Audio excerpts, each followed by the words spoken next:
नमस्कार, मैं रचना शर्मा चढ़ती कला टाइम टीवी देख रहे सभी दर्शकों का स्वागत करती हूं। आप देख रहे हैं हरियाणा के विशेष समाचार।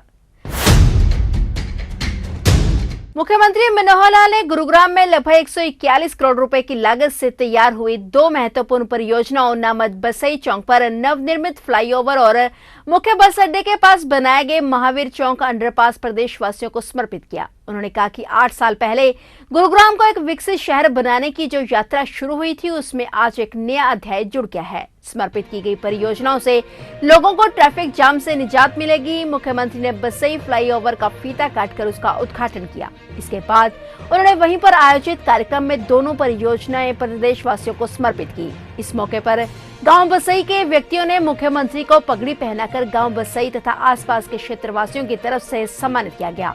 इस मौके पर वर्तमान सरकार के कार्यकाल में करवाए गए गुरुग्राम के विकास का उल्लेख करते हुए सीएम मनोहर लाल ने कहा कि इन दो बड़ी परियोजनाओं के लोकार्पण से गुरुग्राम शहर विकास के मामले में 2 कदम और आगे बढ़ गया है। उन्होंने पिछली सरकारों और वर्तमान भाजपा सरकार की कार्यशैली में अंतर के बारे में बोलते हुए कहा कि वर्ष 2014 से पूर्व की सरकार के समय गुरुग्राम को एक कामधेनु गाय की तरह समझा जाता था, जिसका सिर्फ दोहन किया गया।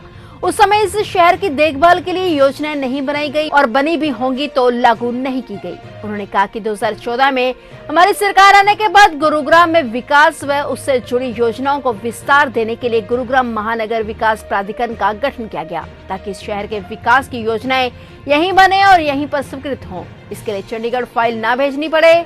जीएमडीए के गठन से गुरुग्राम के विकास को गति मिली है। मुख्यमंत्री ने कहा कि पिछली सरकारों के समय पुराने गुरुग्राम शहर और नए गुरुग्राम में जो अंतर था, वर्तमान सरकार ने उस अंतर को पाटने का काम किया है। पुराने शहर के लिए भी योजनाएं बनाई और लागू की गई। उन्होंने रोड इंफ्रास्ट्रक्चर और मेट्रो विस्तार की परियोजनाओं का भी उल्लेख किया और कहा कि Hooda city centre metro station से गुरुग्राम का पूरा राउंड लेते हुए पालम विहार क्षेत्र को जोड़कर दिल्ली के द्वारका सेक्टर 21 तक मेट्रो लाइन बिछाने की परियोजनाओं को मंजूरी मिल चुकी है। उन्होंने कहा कि जब केंद्र सरकार ने स्मार्ट सिटी योजना लागू की तो इसमें गुरुग्राम को शामिल नहीं किया गया, क्योंकि हम गुरुग्राम को स्मार्ट नहीं स्मार्टेस्ट सिटी बनाएंगे। स्मार्ट सिटी के लिए केंद्र सरकार 500 करोड़ रुपए की राशि देती है, जबकि गुरुग्राम में तो हजारों करोड़ रुपए की परियोजनाएं पूरी हो चुकी हैं और कई परियोजनाओं पर काम जारी है। इस विकास यात्रा में आज 2 कदम और आगे बढ़ते हुए इस सभा में उपस्थित मंच पर विराजमान हमारे विधायक राकेश दौलताबाद जी, भाई सुधीर सिंगला जी, हमारे एसीएस सीओ जीएमडीए के कहना चाहिए श्री सुधीर राजपाल जी, बसई गांव के हमारी सरदारी, आसपास क्षेत्र के हमारे आरडब्ल्यूए के पदाधिकारीगण, अन्य इस इलाके के निवासी बंधुओं भाइयों बहनों, पूरा इंजीनियरिंग स्टाफ और बाकी सब लोग, पत्रकार छायाकार मित्रों, जैसा ये कहा कि एक गुरुग्राम का वो नक्शा मैंने देखा है 90s का, 90, 91, 92 में कभी ना कभी छोटे बड़े काम के लिए गुरुग्राम आना होता था। फिर 2005-6 का जो नक्शा, उस समय आबादी तो बढ़ने लग गई, लेकिन विकास इतना आधा अधूरा था कि लगता था कि ये आगे जाके इसका कुछ सुधार भी हो पाएगा कि नहीं हो पाएगा। 2014 तक इस गुरुग्राम को एक कामधेनु, एक गाय का दूध निकालने तक ही सीमित रखा गया कि इस गाय का दूध चुन लो, इतना चुना है, लेकिन उसकी देखभाल के लिए कोई योजना नहीं बनाई गई वो भी आधी अधूरी बनाई गई। हमने आने के बाद पूरी योजनाओं को साकार रूप देने के लिए सबसे पहले जीएमडीए का गठन किया। इतना बड़ा विस्तारित ये शहर हो गया है, इतना फैलाव हो गया है कि बिना डेवलपमेंट अथॉरिटी के अगर हर चीज यहाँ से चंडीगढ़ से चलती रहेगी तो ये शहर आगे बढ़ ही नहीं पाएगा। इसलिए पूरी अथॉरिटी देकर के हमने यहाँ जीएमडीए का गठन किया है कि अब फाइलों को चंडीगढ़ जाने की जरूरत नहीं है। जो काम होंगे यहीं शुरू होंगे, यहीं उनको परमिशन होगी और अधिकारियों को लेकर के जीएमडी की मीटिंग मुझे अगर करनी होगी बीइंग चेयरमैन, तो वो यही गुड़गांव में की जाएगी। इसका काम कोई चंडीगढ़ नहीं बैठ के किया जाएगा, जिसके कारण से इस काम में गति आई। और खास करके जैसा बताया कि ये जो हमारा गुड़गांव, ओल्ड गुड़गांव जिसको कह सकते हैं, कोर एरिया सिटी, पुराना शहर, जिसकी कोई प्लानिंग उस समय बसते समय नहीं बन पाई थी, बनती भी नहीं है। पुराने शहर तो ऐसे ही बसते चले जाते हैं। आज तो फिर भी प्लानिंग के तरीके से पहले उसका डेवलपमेंट प्लान बनाया जाता है, सड़कें बनाई जाती हैं, फ्लाईओवर बनाए जाते हैं, फिर उससे सेक्टर काटे जाते हैं, तब जाके उसकी डेवलपमेंट प्लान होती है। लेकिन इन शहरों में भी डेवलपमेंट बहुत कठिन होती है। मैंने एक बार आज से शुरू में 7-8 साल पहले कहा, ये सिकंदरपुर फ्लाईओवर है ना, रेलवे वाला, इसका नाम क्या है? अरे दौलताबाद, सिकंदरपुर वाला कौन सा है? वो और आगे है। अब वहां भी बहुत भीड़ा एरिया है, यानी गाड़ी निकल जाए तो साइड में जो बस्तियां हैं उसके अंदर गाड़ी पहुंचनी मुश्किल हो जाती है, फ्लाईओवर के साथ घूम के जाना पड़ता है। उसकी भी एक योजना हमारे दिमाग में है कि कहीं ना कहीं उसको चौड़ा रास्ता, चाहे वो ब्रिज बनाएंगे, चाहे अंडरपास करेंगे, लेकिन पुराने शहर की भी योजना बनाना उचित है। मेट्रो बननी शुरू हुई, हमने कहा शहर के अंदर भी मेट्रो बनाओ।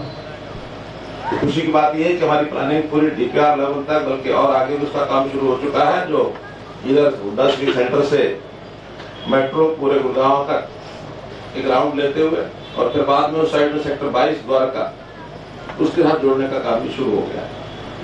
केएमपी बना, बार बना, लेकिन अंदर से सड़कें केएमपी तक जोड़ने की जो क्रम है उसको भी तेज किया। जैसे मान लो इसी रोड के बारे में आज ही मैंने सुझाव दिया कि यहाँ से क्यों नहीं हम सीधा एम्स बाड़सा और वहां केएमपी के साथ जोड़ सकते। झज्जर का जो जाने वाला रोड है फरूख नगर, वहां वो तो केएमपी पर जुड़ता ही है। तो इन सब सड़कों को चौड़ा किया जाए, अंडरपास बनाया जाए, फ्लाईओवर बनाया जाए। आवागमन के साधन अगर ठीक होंगे तो शहर के अंदर कंजेशन नहीं है, भीड़ नहीं है, ये सब चीजें करते हैं। उसी कड़ी में आज ये जो 2 प्रोजेक्ट जिसका उद्घाटन अभी किया गया है, महावीर चौक बस अड्डे के आसपास कितना ट्रैफिक था, उस ट्रैफिक को और कैसे स्मूथ किया जाए, तो अंडरपास जो महावीर चौक बनाया गया, जिसके ऊपर 27 करोड़ रुपए का खर्च किया गया है। और फिर ये उमंग भारद्वाज चौक से लेकर सेक्टर 9-9A और आगे बढ़ते हुए इसका 6 लेन का ये जो प्रोजेक्ट है, जिसका भी उद्घाटन हुआ, 114 करोड़ रुपए इस पर खर्च आया है। कुल 141 करोड़ रुपए का खर्च हुआ है। सामान्य व्यक्ति को तो कई बार इन करोड़ों का समझ ही नहीं आता, कहां से आया कहां गया। वो तो थोड़ा झगड़ा वगड़ा कर लेते हैं, हमारे से भी जमीन एक्वायर करते हैं तो हमको 1 करोड़ क्यों दिया, 1.5 क्यों नहीं दिया, 2 क्यों नहीं दिया। लेकिन ये पता नहीं कि खाली जमीन के अलावा उस पर जो विकास के काम होते हैं उस पर बहुत बड़ा पैसा लगता है, कई बार तो जमीन से भी ज्यादा लगता है। उसके बाद ही एक शहर का विकास ये संभव होता है। आज हमारा सौभाग्य है कि गुरुग्राम दुनिया के उन आइकन सिटीज में से बन गया है जिसका सारे दुनिया में नाम है, केवल भारत में नहीं। विदेशी कंपनियां 500 फॉर्चून कंपनी का एक ग्रुप है, उस 500 फॉर्चून कंपनी में लगभग 350 कंपनियां दुनिया की उसका यहाँ हेड ऑफ उनका ऑफिस यहाँ बना हुआ है, उनके यहाँ काम करते हैं। 350।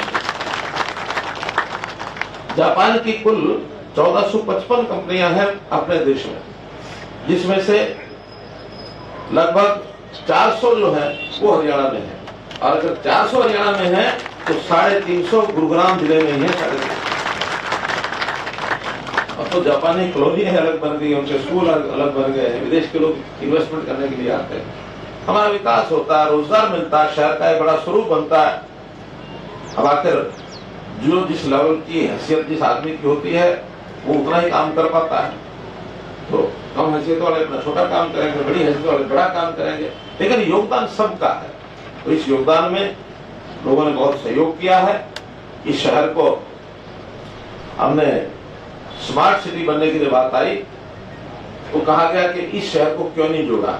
हमने कहा कि इस शहर को स्मार्ट सिटी थोड़े से लालच के लिए नहीं जोड़ना हमने, इसको तो हम स्मार्ट की बजाय स्मार्ट टेस्ट बनाएंगे, स्मार्ट नहीं रखेंगे, स्मार्ट टेस्ट बनाएंगे। स्मार्ट सिटी में केंद्र सरकार सिर्फ 500 करोड़ देती है और हमारे यहाँ 1500 करोड़ तो हमारी एफडी पड़ी है। हम उसको ही लगा देंगे अपने। तो ये थे हरियाणा के विशेष समाचार, और नए समाचारों के साथ फिर से हाजिर होंगे। तब तक के लिए देखते रहिए चढ़ती कला टाइम टीवी, और अब मुझे दीजिए इजाजत। धन्यवाद।